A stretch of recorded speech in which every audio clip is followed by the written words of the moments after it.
you so much. I hate to do it. I have a hyphenated last name. It's hard to pronounce. It's pronounced Handren-Seavy. Okay, you got it for next time. Okay, great. 7 deadly sins is the. So let's talk about drugs. I used to date a girl who went to art school, so I did a lot of drugs. I don't know if you guys know. That's how it works. That's where they all are. That's how they do their art. They do a bunch of drugs, make some art. It's pretty good. Then they get clean, make some not so good art, and then they relapse, make some really good art, and then they die and sell some art. That's how art works. In case you guys don't know. And so because of this, I dated this girl, and I did a lot of cocaine. That's a thing. Cocaine's a weird thing to talk about on stage. You talk about weed or drinking, people are like, woo, yeah. You talk about cocaine, people are like, why are you talking about coke? Do you have any? No? Then shut up. That's the deal with cocaine. Drummer knows. So I was hanging out at the school one day, and this guy came up to me and he goes, hey, you want to do some coke? And I was like, yeah, fuck yeah, you know? He goes, I don't have any. And I was like, well, that's mean. I don't know why you do that. And he goes, no, I can get some. If you drive me to Worcester, I can get some. This is from Portland, Maine, okay? I don't know if I specified. And I was like, I do not want to do that because, one, that is bad business practice. That's like going into an Apple store and they're like, you want a free iPhone? You're like, yeah! They're like, let's go to China and get one then. And then you just see all the sweatshops and you're like, oh, I don't think I want an iPhone anymore. That's what it's like going to Worcester for cocaine. And you're just like, oh, this is where it comes from? Oh, no, I'm good. But then he said these magic words to me. He goes, I'll give you my whole prescription Adderall if you'll drive me. And I was like, well, let's go then. We're going.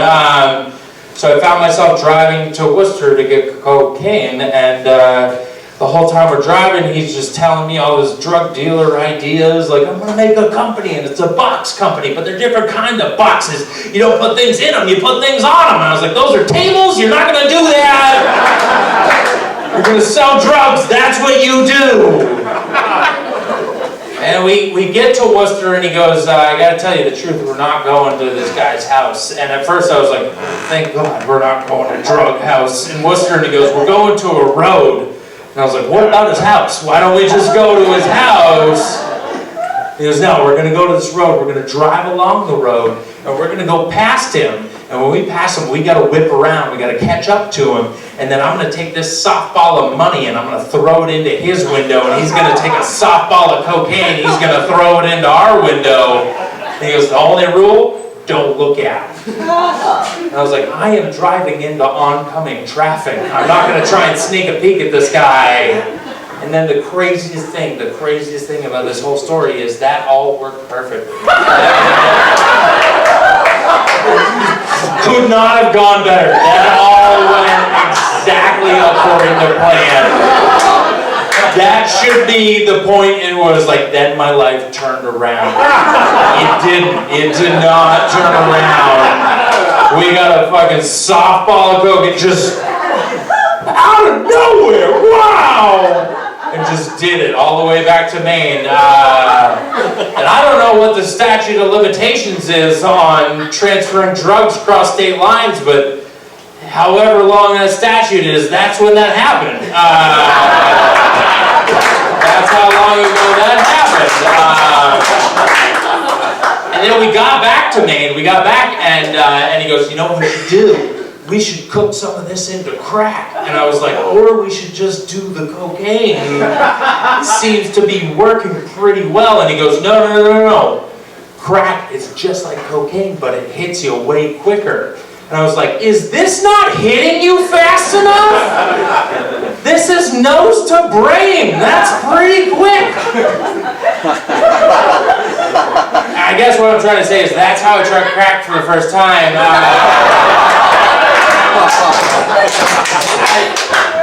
I I have a college degree. I wasn't gonna let this idiot fucking one-up me. And I smoked it. I smoked crack, and I smoked it, and I threw up immediately, and I was like, I'm gonna get better at crack.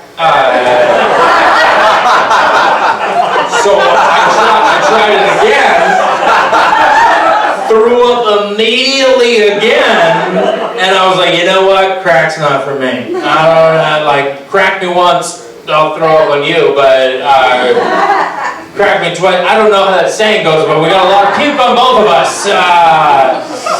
I'm not doing crack again. That same guy, though, one time he came up to me and he was like, "You guys want some acid?" And I was like, "Yeah, fuck yeah, we want some acid." And he sold us a little bit, and we took it. And I don't know if anybody here knows how like acid usually works. I'm kidding. You all know how acid usually works. Usually it's like a little piece of paper, they put a little drop on it, and they take it, and I think this guy was like, I'll save the time, I'll just dunk it in, save the time, dunk it in. So we took this acid, and it was just like way too much more. Like, we took one hit each, because we were like, we gotta work tomorrow, just a little bit of acid.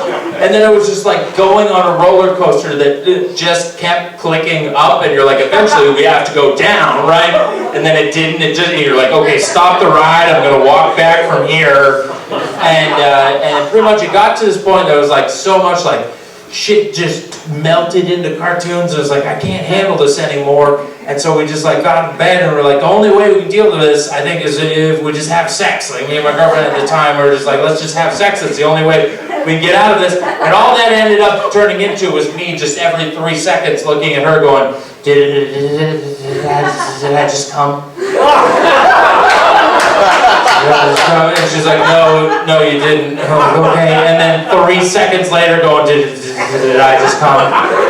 She goes, you just asked me that 3 seconds ago. And I was like, it's been a lifetime for me. I don't know about you. And then the moral of that story is never came. Never came. Did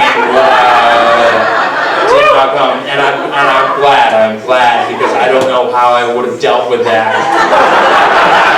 Just on acid, just like, no!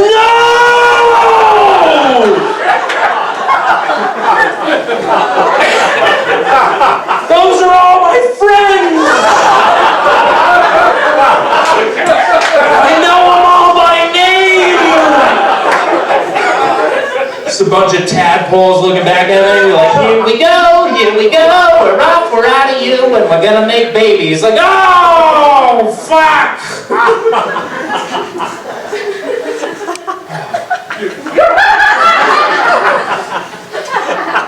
Now, lastly, you guys have been great. I just want to leave you this. I'm from Maine originally. It's a great place. Who said that? She goes, no. And she was like, I figured Israel. It's just a hat. It's just a hat. Take it off, who knows. That's it. I moved down to Boston recently, and I just got the hat, started growing the beard just for racial ambiguity. That's all it is. Figured they would see scared guy from Maine, but instead they're like, no, let's find out his opinions on Israel. But I want to say I'm from Maine, and I love Maine. How many people, you guys all been to Maine before? It's a great place. I love Maine. The one weird thing about Maine is there are racist people in Maine, and who scoffed at that? God damn it! No, I find that weird because I just think, where did you see enough of any other race to hate them that much? They're not there. You'll have people come up to you and be like, you know the thing about Mexicans? I'm like, I don't. Neither do you. We've never seen them. So, unless you say they're invisible,